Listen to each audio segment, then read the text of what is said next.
Hey,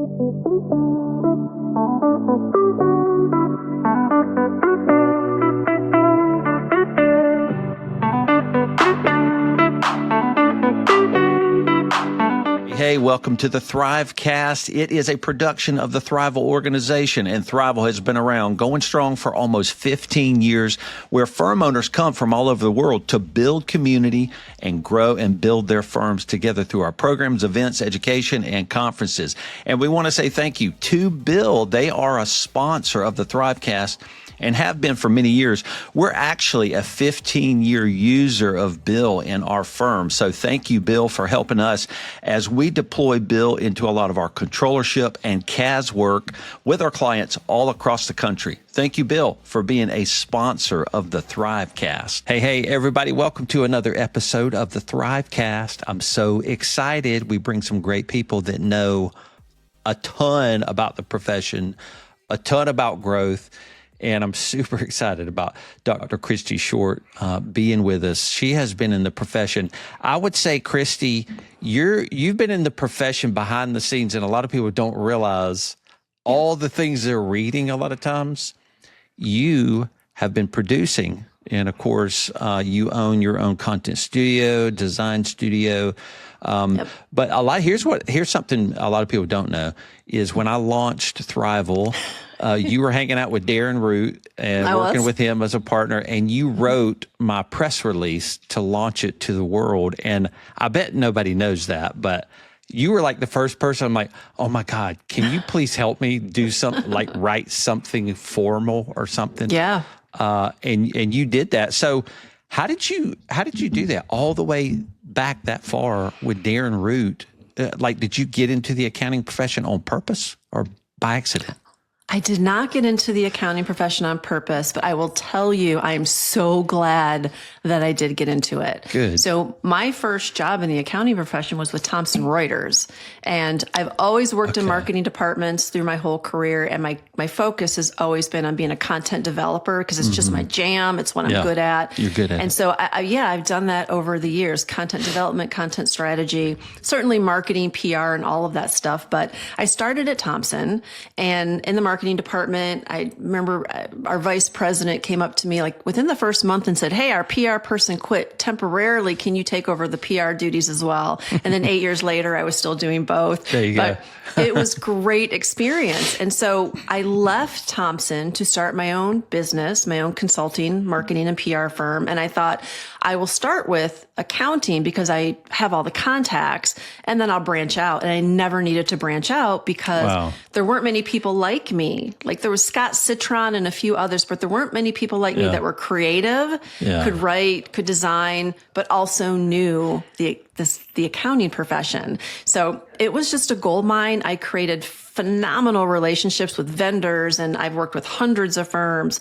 But what I have learned over the years is this is a profession that's been very good to me. And I just want to say that out loud, that how much I appreciate it. It's treated me well. It's kept me safe. It's given me a home, and I've loved every minute of it. And accountants are some of the best people on earth. They are. They really are. They really care about people, and they do. They are technical minded, right? So the creative side, they struggle, but but that's why they hire people like you. But Darren Root wasn't really like that. And you got into the guts of a firm running communities, and you were partnering with him through that. Was he the transition from Thomson Reuters? Is that kind of how you hooked up with him? He was. So I had gone out on my own, and Darren, when I was at Thomson, Darren was our poster child for all media. We were using him. Yeah, he was the poster child for their sales seminars. And so I already knew Darren had a relationship with Wade Schultz as well, his other partner.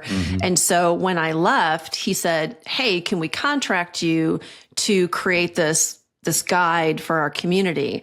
And I looked at it and I called him back, and I'm pretty direct. I'm like, you need to trash this, and we need to start over. Like, this is just no good. Right. And he said, okay. He said, why don't you come down for a weekend? So we met for a weekend. We banged it out. And about 3 weeks later, he said, hey, we don't have your skill set on staff. Do you want a partner? And I'm like, oh, let me think about it. Yes. Wow. Wow. Yeah. So, I mean, we took it from there, and it, grew Rootworks over the next 13 years. God, that is crazy. Yeah, through all of the changes that you've been through. But now you run your own shop. You're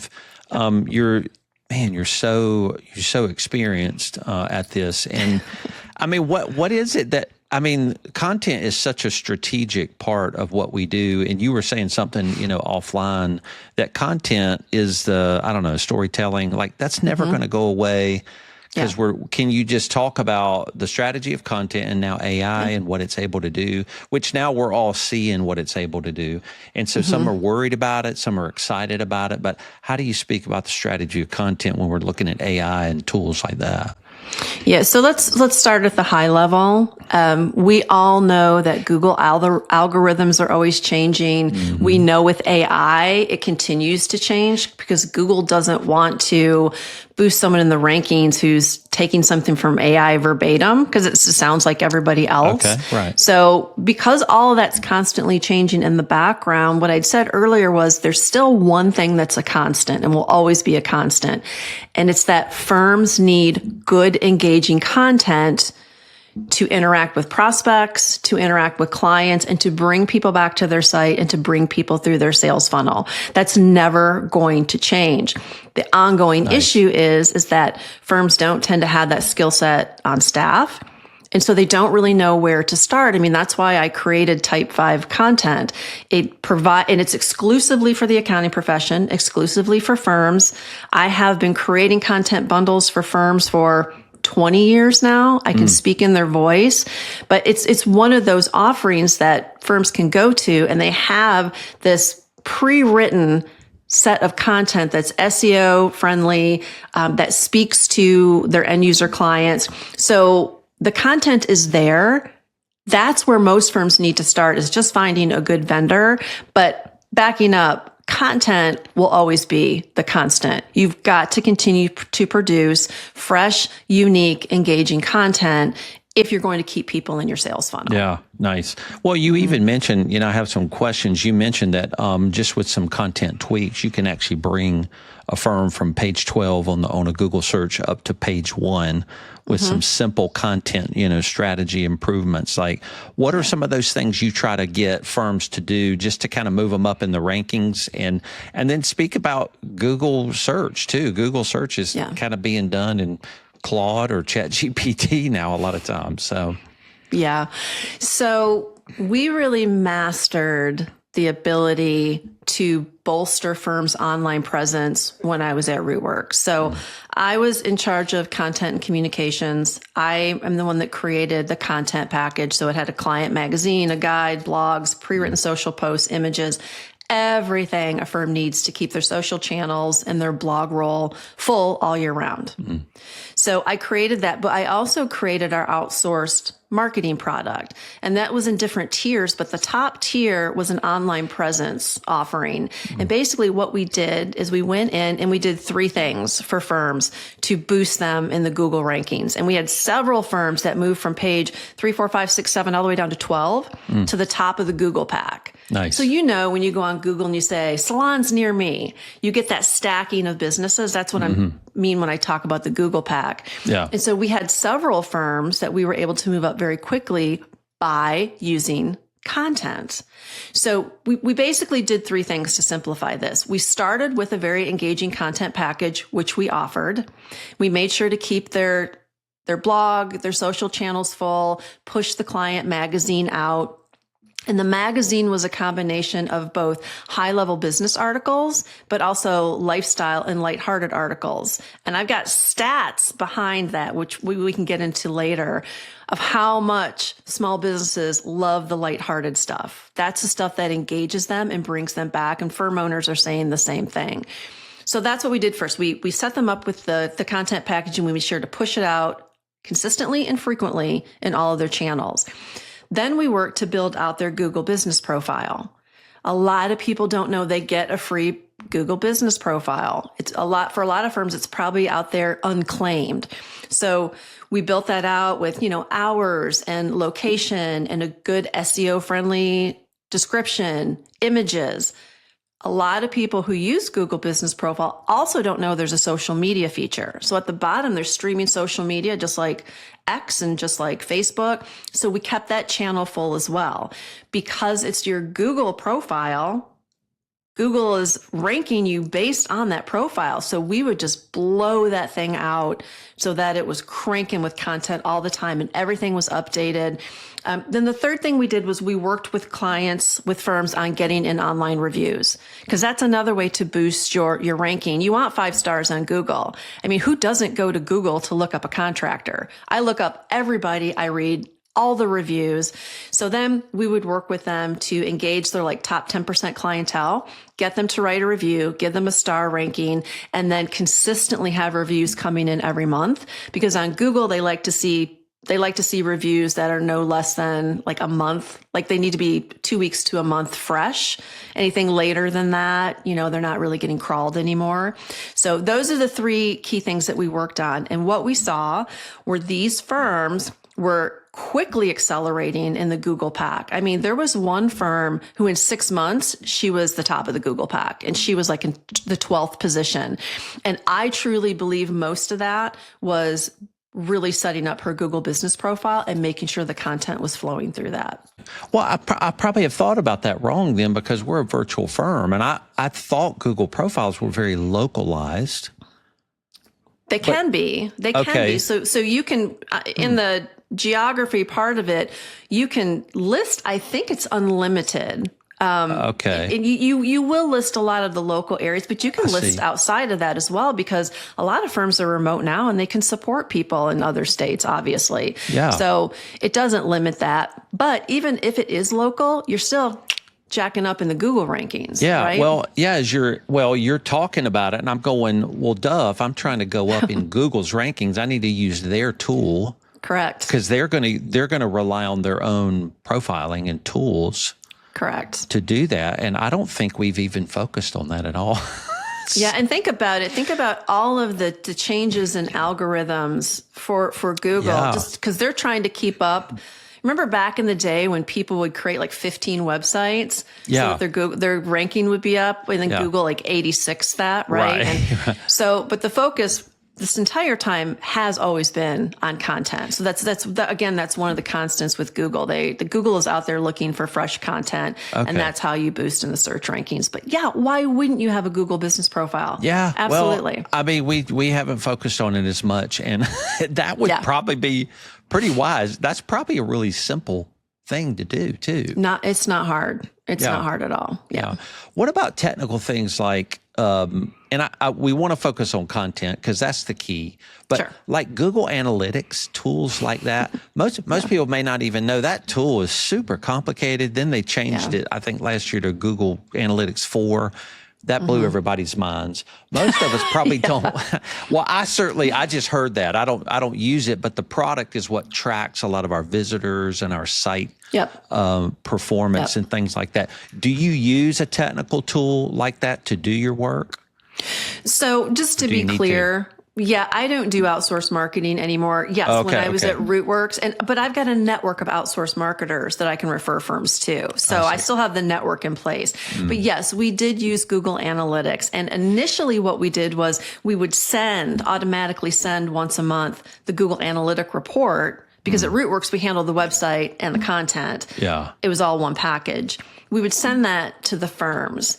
It's kind of like what I do with financial reports when my CPA sends them to me. I'm like, I don't really want to look at this. Firms did not want to look at these Google Analytics reports. So then we started putting some education in place to show them at least the basics of how to read them. But Google Analytics it's a good tool if you keep up with it. So that you can just see how many visitors you're getting, from where they're coming, the length of stay on a certain page. Like, because if they're staying on your client magazine page, you're doing something right. Yeah, very cool. Yeah. All right. Well, you have this phrase, $1 million look content framework. And, what is that? And I think a lot of what you try to do is to help a firm stand out, because we can really look commoditized or act commoditized. The firms really talk the same, look the same. And I think you do something using content pull us away from the pack? What is that, and why is that important? Yeah, I say all the time, like, my content bundle makes you look like $1 million. Okay. So in the Type 5 content bundle, in each bundle, you get a beautifully designed client magazine with articles that are based on statistics that we have gathered over the years when I was at Rootworks, and then my own focus groups, where you've got both firm leaders, because what they're hearing from their clients, and direct from the client's mouth. You've got in the 90th percentile, everybody saying, we prefer the lifestyle and the lighthearted articles. So we do a lot of self-care articles, but we also do higher level business. And the reason behind that is that clients will say, when you give us overly complicated, compliance-based communications, we don't understand it anyway. So a lot of the qualitative data I got back was, we don't get it, and we expect you to know this. Right. So I think a lot of firms stick with the basics. They stick with compliance-based communications because that's what they know, but that's not engaging their audience. And it's certainly not driving people to their website or to stay on there longer. Yeah. Well, and as firm owners, we know sometimes when when we would search a topic, a technical topic, we're often landing on a CPA firm site. And so we found other CPAs were researching their topics on other CPAs' blogs. Right. And it's like, so they're attracting other CPA firms, not their clients. Right. And I think that's what you're going after. It's like, stop writing such technical stuff that other technical professionals come to your blog. That's not who you're trying to attract, which I think is a foundation to this content issue. You're writing content for your market to read. It's not necessarily the stuff you want to write, you love, your technical perspective. It can be, I guess, but content is for the reader. Yes. Yes. And that's a big deal. It is a big deal. And that's why this data is so important. Like, firms listening to what their clients want, and clients overwhelmingly, like in the high 90th percentile, we're saying, we don't want the compliance stuff. Yeah. We don't engage with it. We love it when you show your personality and you offer these articles in the client magazine. Yes, some of them are business based, but others are things like, we have one in the current issue called Take a Hike, and it basically dives into top tips for getting outside and taking care of yourself, getting out of the office during the day, because we know entrepreneurs have trouble taking time for themselves. Oh, yeah. And, the feedback we're getting from those lifestyle, lighthearted articles are, wow, this really shows you care about us. That's the response that we're getting. And I think it's opened the eyes of a lot of firms that you can't just go with the compliance-based materials, and you can't just set up a website that's basically listing your commodities. So let's take an honest look at how a firm typically sets up a website and their content. They go to a provider, they get a templated website, and they're beautiful. Some of them are beautiful. They dig into templated copy. They might put a little bit of their spin on their services for the services page, but it's still a list of services with a couple of value props added in. All that does is put you afloat in a sea of commonness. You look like everybody else. You sound like everybody else. The main issue with firms is that they view content and selling services like a science. So there's a strict math formula. This is how you do it. We're going to list our services on our website. We're going to give a few value points, and they're going to come. That's not what happens. They have to start viewing content and selling as an art. And it requires firms to move out of this one-way style of communication. So if you think about it, keep your compliance-based announcements, your quarterly tax reminders, your basic tax updates. That's fine, but it's a one-way communication, which limits you. So you send out these reminders. There's no reason for the client or a prospect to write you back like, oh, you gave me a reminder. Okay, cool. And where are you going to link to? Whereas if you've got a magazine or you've got some more engaging articles that also entertain, it's going to bring them back. It's going to, those high-level business articles are going to give them just enough information that engages them that they come back to you for advisory.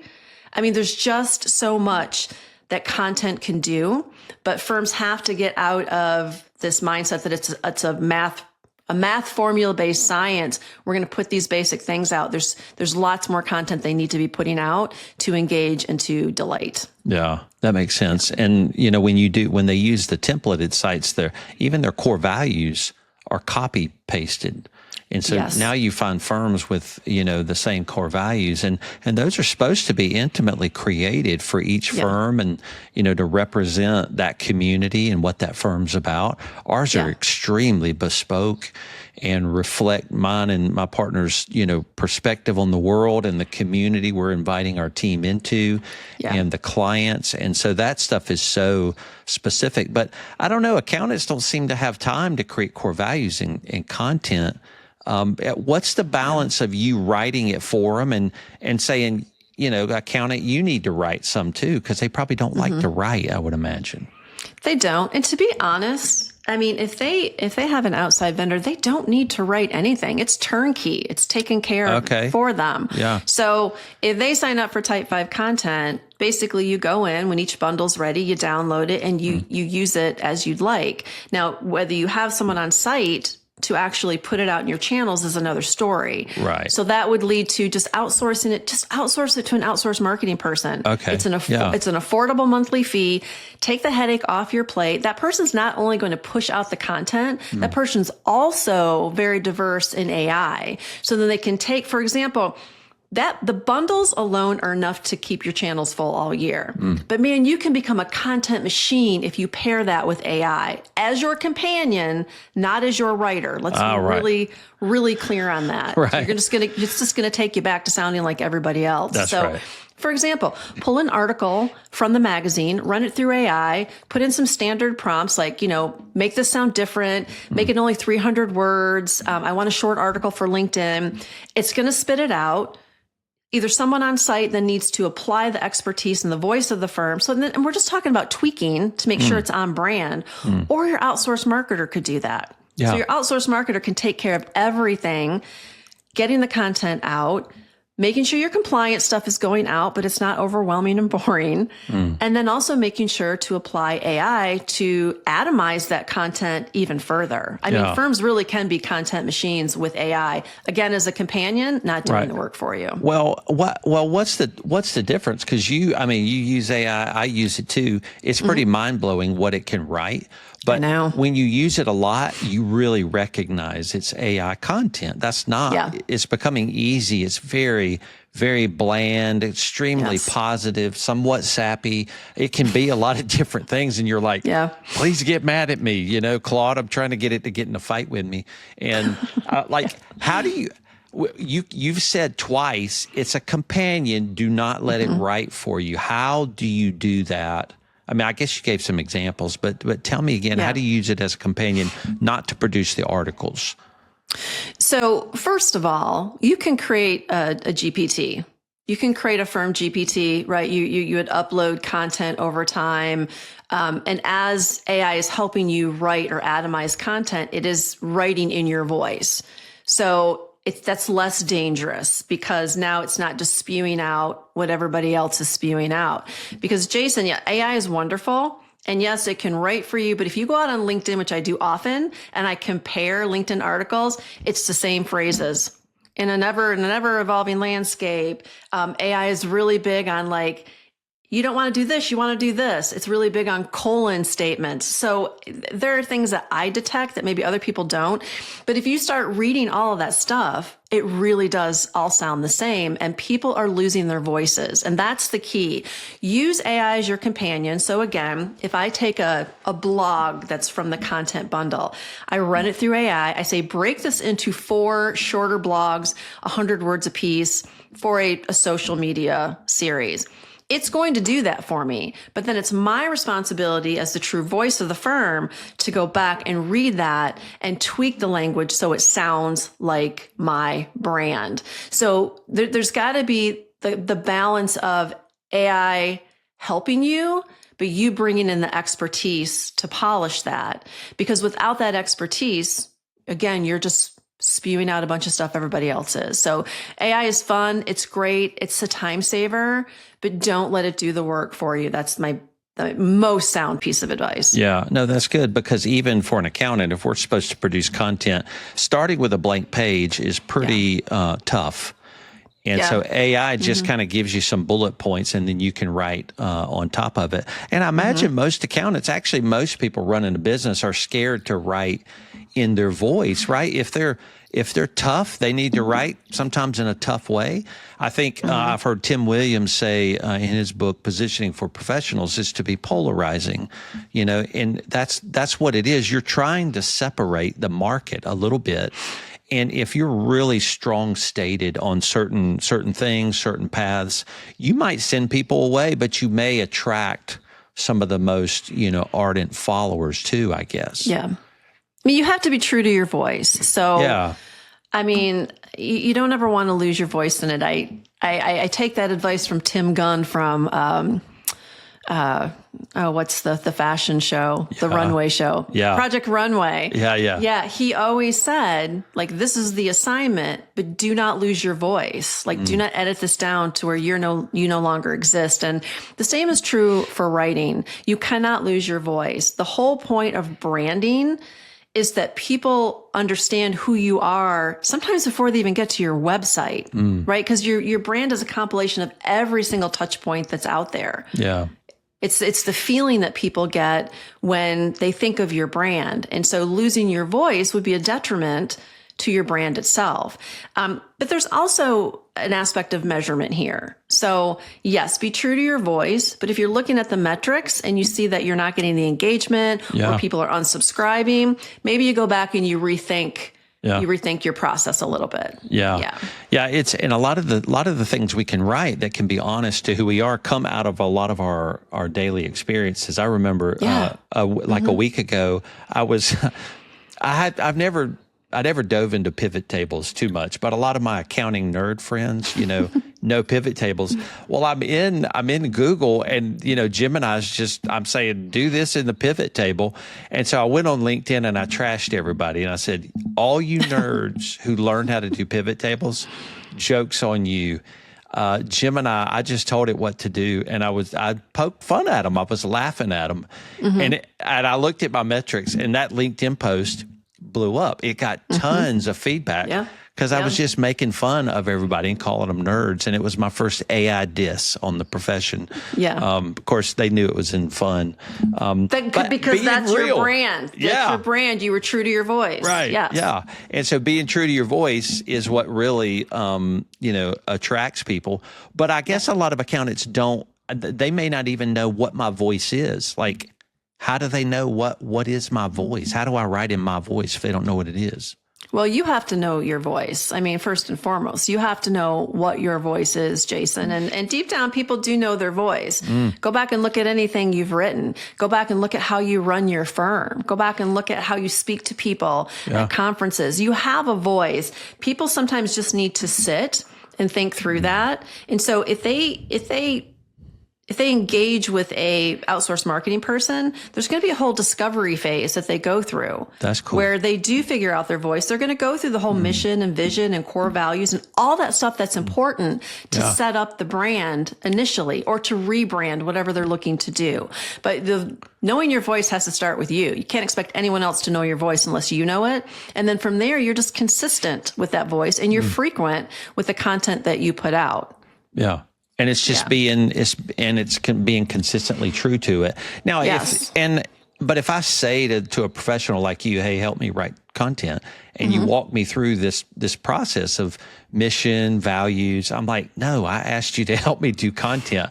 But a lot of that exercise is getting me to the thing that I don't even know I believe, right? It's kind of walking me towards, what do I believe? And that exercise makes a lot of that clear. And I guess that's then why I can write my content from my voice easier after going through those exercises. That's right. So when you talk about staring at a blank page, part of that is because people don't know their voice. Yeah. And you'd be shocked at how quickly you can start jotting things down or at least putting prompts in AI to get you to a good outline or to help you understand your voice. Because AI is a good companion that way as well. Yeah. If you input a lot of the stuff you've already done, AI will ask you questions and it can help you really hone in on what your voice is. But until you know your voice, you're going to be looking at a blank page. Yeah. It's so much easier to write when you understand who you are and what your brand represents. Yeah, nice. Okay, some content questions. Yeah. We're kind of a seasonality business. Yeah. So I guess our content needs to align with some particular season, right? We're going in, and is that kind of what you help manage with some of the content packs? So what we do is we go in and in the beginning also help build an editorial calendar. Okay. When you can visualize what you're putting out, you can see the holes. I see. And you can see like where you need to balance information. So one of the key problems that I find almost every single time is that firms simply just don't have a content plan at all. And that's not surprising. So when you don't have a content plan, you just sort of randomly put things out. And if you don't know what to put out, what are you putting out? Compliance-based communications, which again, we know what those you default to something. Yeah. That's right, which we know are limiting, which we know don't have a built-in call to action, which we know aren't engaging. People read them, they delete them. There's no reason for them to come back and ask you questions, which is what you want.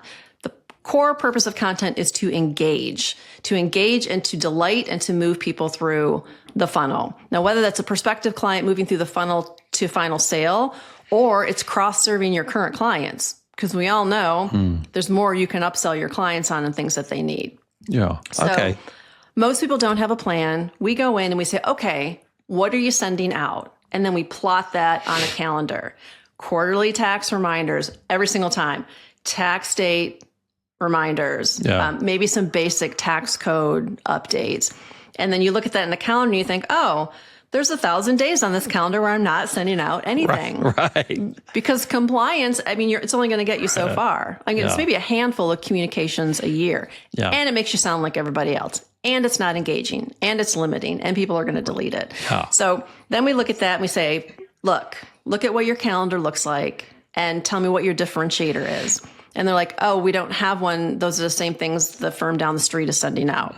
Then we start to layer on the content bundle. So those client magazine articles, the blogs, the pre-written social posts, the imagery, the social tiles. Totally. And then on top of that, the third layer is going back and looking at those seasons. And that's where more brainstorming comes in. Hey, during November and December, let's do some extra blogs on how to prepare for year end. Right? Helpful, informative. So I don't consider those compliance. Good content engages. And most of the time, engagement means entertaining or it means informing. So that the reader is learning something. Yeah. So another example is we've created these high-level guides. The content bundle is also based on season. So we have a seasonal topic for each bundle. So for example, September, October is out and it was a back to school, get ready for school on a budget. It's basically that was the theme. And so we took that information and we said, okay, how can we take some of this and maybe create more for year end that's still based on a seasonal theme. So again, you can start to see how you can atomize this pre-written content for several purposes. And then you start to layer these content goals onto this calendar. And at the end of the day, when the firm looks at that calendar, once we're done layering all the things that we're going to do for them, they're like, we have something to go out every day of the week. This is crazy. Like I never would have considered ever being able to do this. And they don't have to do anything if they don't want. They can subscribe to a service. They can hire an outsourced marketing person to handle the logistics and the execution of everything. And they look like $1 million. Yeah. They look like $1 million. And do you always want because I love to produce content, in our firm, and I'm sure most firm owners don't. I guess some partners don't always have to do the content. Like we've gotten our team to write some articles on our core values, and they did write them, and they were just honest. They wrote the way that they write, and Yep. we have an editor, on our team that can kind of look at it. I guess the partner doesn't have to produce all the content, right? The partner doesn't have to produce any content if Yeah. they don't want to. I mean, if you're in a partner position, you're either going to have someone on your staff who's going to write for you in your voice, or you're going to have an outsourced person. I mean, that's what I did for Darren. Yeah. I mean, Darren's content was phenomenal. It sounds like I'm bragging because I wrote a lot, but I'm not. I mean, Darren should have someone by his side that knows his voice, that helps him get all these brilliant ideas out to the community. And that's what I did. That's what I'm doing for Alan Whitman. His new book is coming out next month. And so partners, no, they don't have to write anything. You can look inside your team like you have. If there are people who like to write, who want to write, let them pitch you a couple of ideas. Like, hey, I want to do a cool best Christmas list for your dog child. I mean, I wrote something like that at WriteWorks, and it got more clicks that month than anything that was based on product.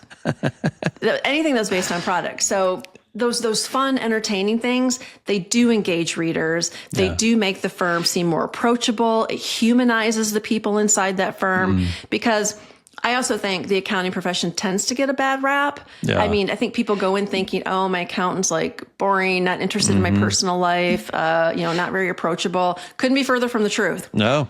The kindest, some of the funniest people I've met lead an accounting firm. Yeah. So really good content also helps get their personality out and humanizes a professional services entity that to some people isn't humanized. Yeah.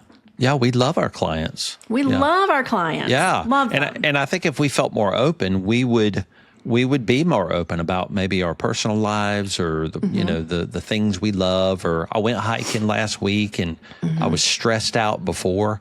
Here's 3 things hiking did for me. Yeah. Those kind of things. And it makes you a real person.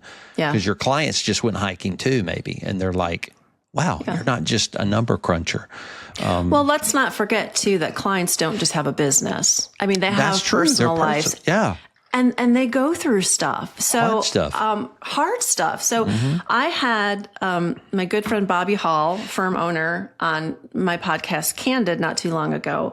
And he was so vulnerable with me. He really opened up about a client he had that was saying he wanted to commit suicide. Oh, my gosh. I mean, he was so close to this client, like it was almost sort of like a therapy relationship at some points. Yeah. But he said he also has clients that come to him and say, like, I'm going through this really bad time. And thank you so much for this client magazine because it really lifted my spirits to look at all the top hiking trails in America because I'm a big hiker. Yeah. So you just never know also through your content how you might change somebody's day, make them feel better, make them feel lighter. Whereas like a tax code update probably won't do that. Right. But No. a really fun article from your killer client magazine may very well do that for somebody. Yeah. So it's just another form of caring for your clients. It's giving them good content is another form of caring for them. Yeah. No, that's cool. That's I've never heard it put that way. Giving them content is a way to care, and invite them to you. What do you do about the firms where we're moving away from compliance towards advisory? I guess anytime we make those strategic moves in our firm, it's going to also change our content, right? I mean, how do you look at content changing if firms are trying to pull that off? So what you're talking about is more marketing demand gen content. So yes, firms moving into advisory need that demand gen content, like the sell sheets, and they need to be able to express the value. I'm really coming at this from a brand awareness perspective. So my answer to you is it doesn't change. Even if the firm is moving toward advisory, it really doesn't change because you're still going to be putting out content that engages and draws people back to you. So again, if you've got a couple of high-level business articles in your magazine. For example, a quick checklist scan on entity type selection and the tax implications of those. People are going to read that and go, that's really interesting. They put it in a format I understand, but I still need to go talk to my advisor. Yeah. So you're also creating lead generation opportunities by offering this basic information that's engaging, that people are going to come back to you for deeper advisory help. Yeah. So firms have to think in those terms too. An article just isn't always an article to entertain. They have built-in calls to action. So if you're putting an article out there on how to maintain 5 tips for maintaining healthy cash flow, people are going to be intrigued by it, but more than likely they're going to come to you and say, how can we implement these things? You as my advisor, how can we do this? Yeah. So it just needs to stay engaging. It needs to stay in the firm's voice. And that is really the goal of your brand awareness, top level thought leadership content, all top of the funnel, right? You can talk about the different parts of the funnel from awareness all the way to client conversion, but the engagement part happens at the top. Yeah. Your brand awareness part happens at the top. Yeah. And some of that gets complicated because you're talking about a lot of the complicated processes, but we're just, I produce a lot of content, but a lot of firm owners are just trying to get the content, out the door. Right. And what do you think about if we're producing content, if we give something away and whether it's gated or not, and meaning, give me your email address, then I'll give you this spreadsheet or this cash flow spreadsheet or something. And some people are talking about, well, don't gate things anymore. Just give stuff away. What about this assets you give away as part of a call to action to attract people? Is that still a good idea nowadays? Absolutely. I was pulling up my little sales funnel image so I don't forget the part. So to me, the sales funnel, marketing sales funnel is 4 key parts. You have your awareness at the top. That's your client magazines, your blogs, your engaging, delightful stuff that brings them in. Yeah. And then the second stage is interest. That's when someone has read enough of your stuff, they've raised their hand and said, I want to know more, right? Can be when you get into like case studies and client success stories to show them more value beyond your brand awareness. Decision is the third section. That's when you're going to give demos. You're going to have those phone calls. And then the fourth is action. That's your engagement, your signed engagement. You've converted them at this point. Yeah. So you first have to understand these key sections of the funnel. Awareness is awareness. So when you talk about your thought leadership going out, that's top of funnel. When you get further into the funnel, those are going to be your more technical guides, maybe some white papers, things like that. In terms of gated, it depends. I feel strongly it depends on where you're at in the funnel. Okay. I don't gate anything on the awareness level. Okay. I want to give everything away. I want people to read everything. When they have moved into the interest phase, that's when you can start gating if you like. So they're not really sure, but they want more. Okay, then we need your email address to get you there. A skilled marketing person will look at the statistics. They'll look at the metrics, and they will tell you at the top level, like, okay, giving it away is not working. Let's gate it for a little while and test it. Okay. But my opinion has always been help as much as you can. Be the brand that helps and people will come. And I found that to be true more often than not. Okay. That makes sense. Yeah. Well, can I give you a good example of that? Yeah. That's not a count. Yeah. So heck yeah. It's a brilliant case study that I read for a presentation I did years ago. And it was on Best Buy. We all know Geek Squad, right? So when they launched Geek Squad, what Best Buy started doing was they started putting out instructional videos on how to fix small errors with your computer. And the leaders came back and said, well, don't give this information away for free. We want people to come and pay for it. And the guy that was leading that said, no, we want people to see us as a go-to trusted source. And this doesn't make us much money anyway. I mean, it's a control out delete maybe is the answer. So let's put out all these videos to help people fix these small problems. It's going to build trust, and then they're going to come to us with their bigger problems, which is where the profit comes in. And look where Geek Squad is now. I mean, it's $1 billion entity. So, and I've seen this time and time again. I do the same thing. I want to put good information out there that informs, that people can learn from, so that I become a trusted source for my area of expertise. And we all know trusted advisors need to be trusted. So the more trust you build in the beginning, the more qualified leads are going to come to your door. Yeah. And then be personal. Yeah. Mm-hmm. Show who you are. That's a big part of it. Well, it is. Okay. So as we're wrapping up, Kristy, I want to We're not going to dive into ROI. That's a big bucket. Yeah. Yeah, that's a big bucket. Why should we not really dive into that? Why? Because that's so complicated. I don't want to dive into ROI because it is a black hole. But I think a lot of people, they go, all right, I need a marketing professional. Let me track the ROI. And sometimes the ROI is not something that's trackable, it feels like. And so why is that a black hole for people? And why do people need to kind of at first stay away from that and really focus on their content strategy instead? So I wouldn't say stay away from it completely because you have to assess where you're at any given time. So those metrics are important. I would just advise sticking with like the high level metrics. So for email campaigns, if you're using a platform like Constant Contact, look at your unique clicks, look at your click-through rates. If you're looking at your Google Analytics, see which pages people are staying the longest, where they're lingering, because it does give you a good idea of what content is working for you. Overall, firms don't want to do this, has been my experience. That's something that can be handed off to an outsourced marketing person. That person's going to make sure to view metrics and then tweak content based on what they're seeing. Okay, that makes sense. And I think the big message of this podcast is this profession does need to focus on content in a different way. And in fact, that's never changed. And you keep saying that's never going to change in the future. Right. It's not going to change. Content is always going to be queen. I mean, you're always going to need it. How else do you allow people to hear your voice? How else do you build a brand?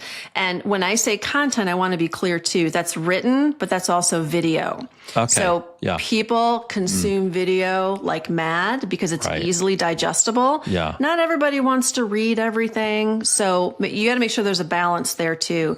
But if you're not connecting with prospects, you're not going to fill your funnel. Content's the way to do that. And let's remember, your clients, once you onboard them, you don't just stop talking to them, right? And how many opportunities do you have anymore to speak face to face? So how do you stay in contact with them throughout the year? You send them really good content that they love, that engages them, that maybe they'll talk to their payroll expert about the next time they call, like, hey, that article on sending my kid back to school on a budget, thank you so much. I didn't know those budget apps existed.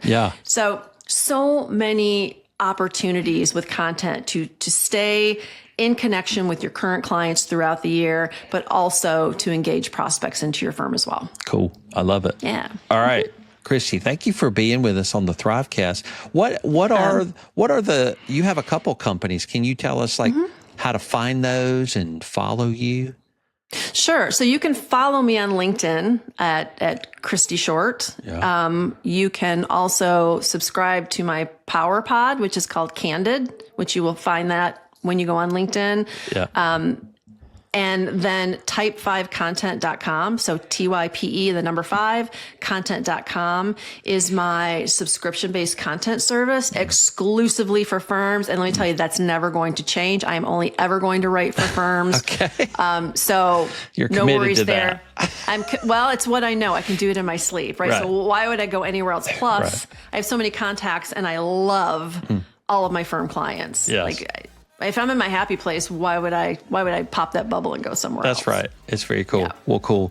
Well, Dr. Kristy Short, thank you for hanging out with us on the Thrivecast. It's been good to know you for 25 years. Oh, it's been a pleasure, Jason. Like, you're a dear friend. You're one of the people I'm talking about when I say this. This is the reason I wouldn't leave the profession. There's just too many good people. Well, thank you. I appreciate that. Well, cool. Thanks for coming on the show. Well, thank you. Thanks.